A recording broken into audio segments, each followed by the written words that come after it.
right, let's speak now to Dr. Iraj Abedian, the founder and chief executive at Pan-African Investments and Research, joining us via Skype. Thank you, as always, Iraj.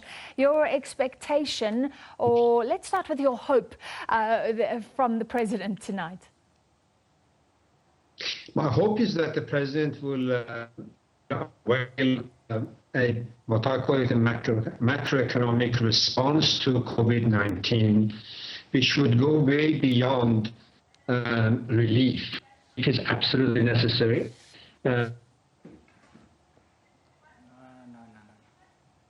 All right, very bad Skype line to Iraj Abedian. We'll see if we can bring him up once more.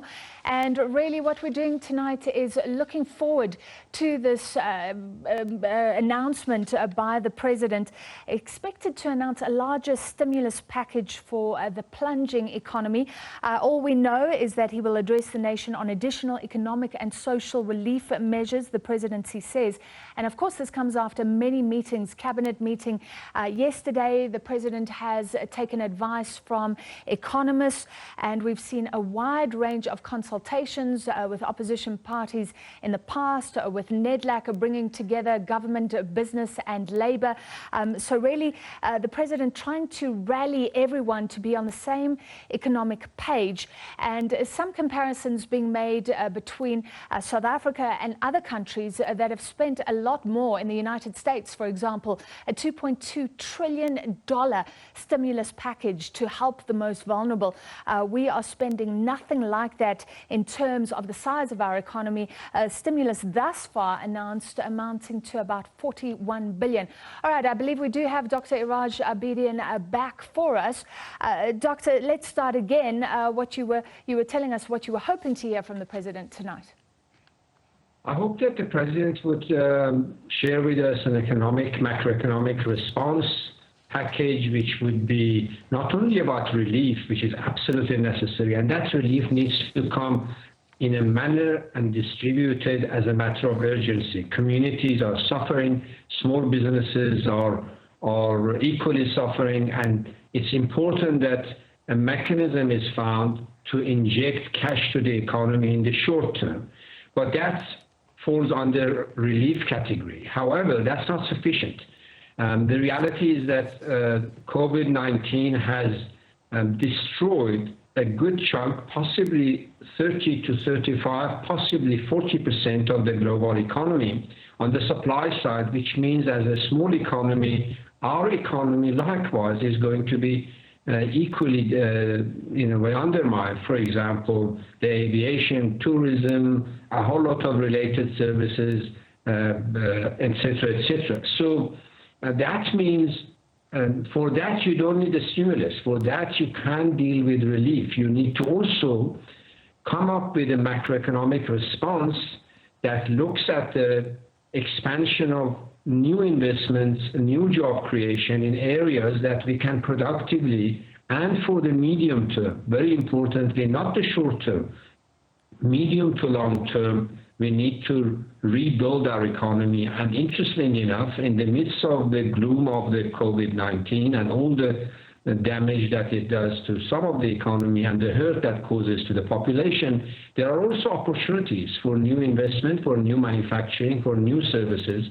And I hope that the president will also introduce a macroeconomic response that would put a medium to long-term implementation with the help of all capabilities in the country, private sector, public sector, and in between, in order to compensate for the damage, economic damage, social damage that COVID-19 is bringing for us. So, Iraj, do you mean if somebody has a new idea for a business that will create jobs, government will support them?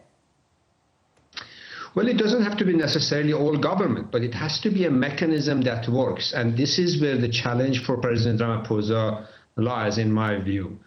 We don't have a capable state. The machinery of our state at national, provincial, and local government, they leave much to be desired.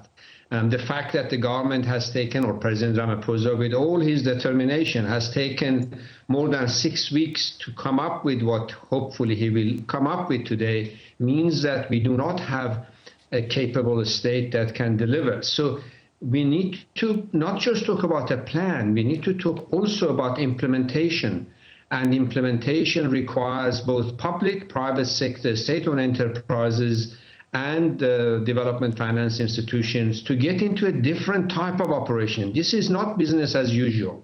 This is not the way that you can play administrative games.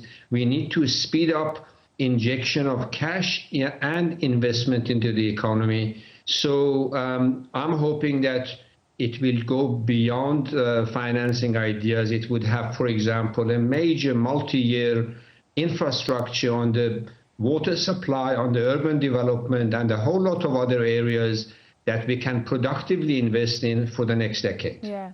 On the relief that you talk about, the short-term relief, a cash injection, what is that? A universal basic grant for everybody? What figure? Some figures have been bandied about. I think Kasatu wanting 4,500 rand, which will be a hefty bill to pay.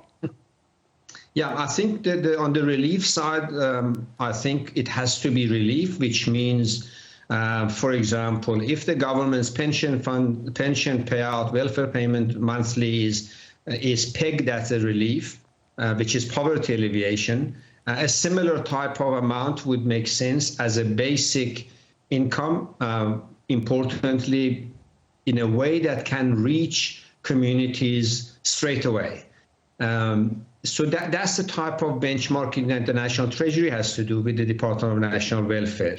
To pull a number out of the hat, out of context, it is politically convenient, but it needs to be fiscally responsible as well. Yeah.